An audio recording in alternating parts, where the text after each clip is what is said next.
Wanasema ukistaajabu ya Musa utayaona ya Farao. Ni kweli kabisa. Bara la Afrika ni kati ya bara ambalo lenye vivutio vya kihistoria vya kusisimua na kushangaza. Bara la Afrika ni bara ambalo lina matukio lukuki ya kihistoria. Wajua mwanamke anayeshikilia rekodi ya kuolewa na marais wawili wa mataifa mawili tofauti si mwingine ni Grace Machel. Grace Machel aliweza kupata bahati ya kuolewa kwa mara ya kwanza na rais wa kwanza wa taifa la Msumbiji kuanzia mwaka 1975 hadi mwaka 1986 hadi pale rais wa Msumbiji alipofariki.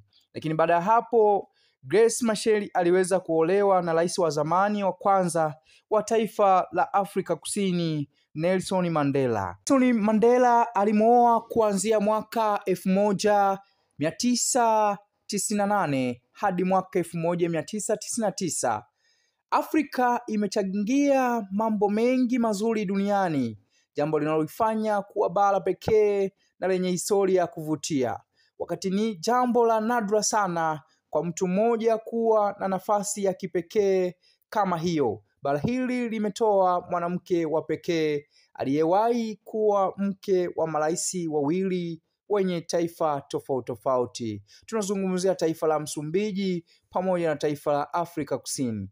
Grace Simbine Machel ndiye mtu pekee katika historia ya dunia aliyewahi kuwa mwenzi wa viongozi wawili Kiafrika waliochaguliwa kidemokrasia. Ikumbuke kuwa Samora Machel alipoapishwa kuwa rais wa kwanza wa taifa la Msumbiji alikuwa mgane baada ya mke wake wa kwanza kufariki kwa ugonjwa mwaka 1971.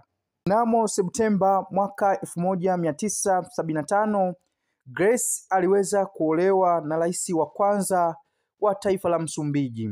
Sambamba na kuolewa, Grace amehudumu katika serikali ya Msumbiji akiwa kama waziri wa elimu hadi mwaka 1986.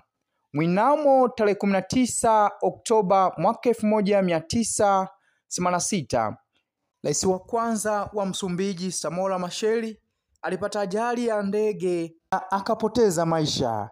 Hivyo kwa mke wake ilipelekea kuomba kujiuzuru wasifu wake wa kuwa waziri wa elimu. Miaka kadhaa baadaye aliandika historia mpya ya kuolewa na rais wa kwanza taifa la Afrika Kusini anayejulikana kwa jina la Nelson Mandela.